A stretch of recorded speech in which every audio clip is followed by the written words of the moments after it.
Et la reine diplomatique, c'est avec vous, Jérémy Gallon, bonsoir. Bonsoir. Merci évidemment d'être présent. Comme chaque semaine, on va parler de l'accord Union européenne-Mercosur, alors que la France, la Pologne et plusieurs États membres jugeaient l'accord inacceptable en l'état. Eh bien, Ursula von der Leyen s'est rendue à Montevideo vendredi dernier pour conclure les négociations sur cet accord de libre-échange entre d'un côté l'Union européenne et les pays du Mercosur.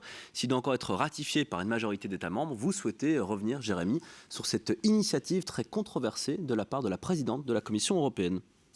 Alors sur le plan politique, le libre-échange est devenu un concept toxique. En Europe comme aux États-Unis, il est extrêmement difficile aujourd'hui d'avoir un débat serein, apaisé, non manichéen sur un accord commercial.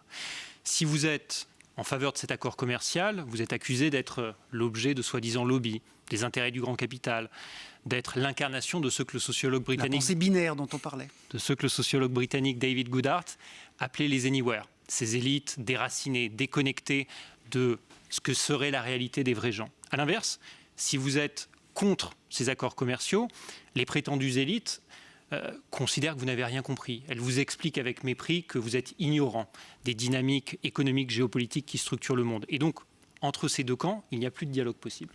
Comment expliquer, Jérémy, alors que le débat sur le libre-échange est devenu, pour reprendre votre terme, toxique sur le plan politique? Alors, il est incontestable qu'au cours des dernières décennies, certains accords de libre-échange ont eu des conséquences terribles pour des communautés entières, que nos dirigeants n'ont pas toujours su protéger nos populations de certains excès de ces accords de libre-échange.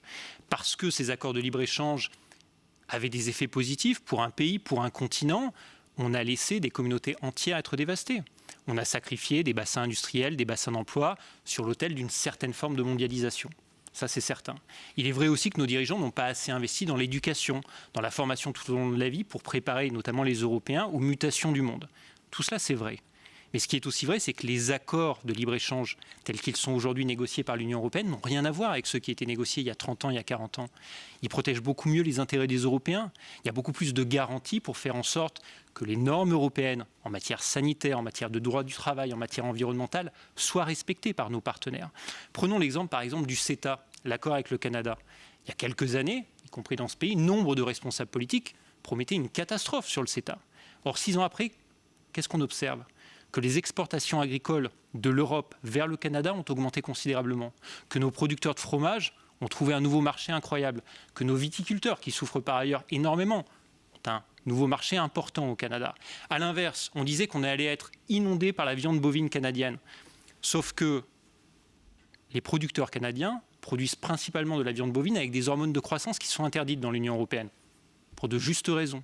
Et donc en fait, il n'y a pas du tout eu cet élevage canadien qui a envahi le marché européen. Et donc l'accord avec le CETA s'avère en fait avec le Canada, s'avère un très bon accord, à la fois pour notre économie, mais pour nos agriculteurs. Qu'en est-il alors, Jérémy Gallon, de cet accord entre l'Union européenne et les pays du Mercosur? Alors, on pourrait débattre des heures, des points forts, des faiblesses de l'accord entre l'Union européenne et le Mercosur. Ce qui est certain, c'est que le débat n'a pas été à la hauteur des enjeux. Alors que l'Europe fait face à un déclin démographique et que son poids économique sur la scène mondiale ne cesse de diminuer, est-ce qu'on peut aujourd'hui se permettre de se couper du Mercosur, qui est quand même le 5e marché mondial? Alors que les tensions commerciales, et on en a souvent parlé, avec la Chine et les États-Unis, ne vont faire qu'augmenter au cours des prochains mois, est-ce qu'on ne doit pas absolument chercher d'autres relais de croissance? Est-ce que plus généralement, alors que nos entreprises veulent conquérir et être des acteurs de la transition environnementale, si on ne veut pas laisser cette transition environnementale simplement aux entreprises chinoises ou américaines, est-ce qu'il ne faut pas essayer d'aller chercher des matières premières critiques, notamment en Amérique latine, où il y en a énormément?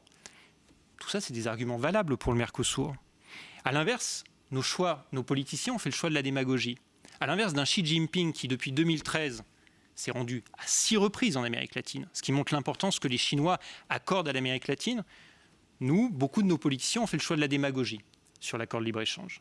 Et notamment sur la question agricole, plutôt que de répondre aux vrais défis des agriculteurs, surréglementation, l'avenir qu'on veut donner à notre agriculture, la question des chaînes d'approvisionnement, la question parfois de normes sanitaires qui sont déconnectées des vrais enjeux environnementaux, on a fait de l'accord avec le Mercosur un chiffon rouge.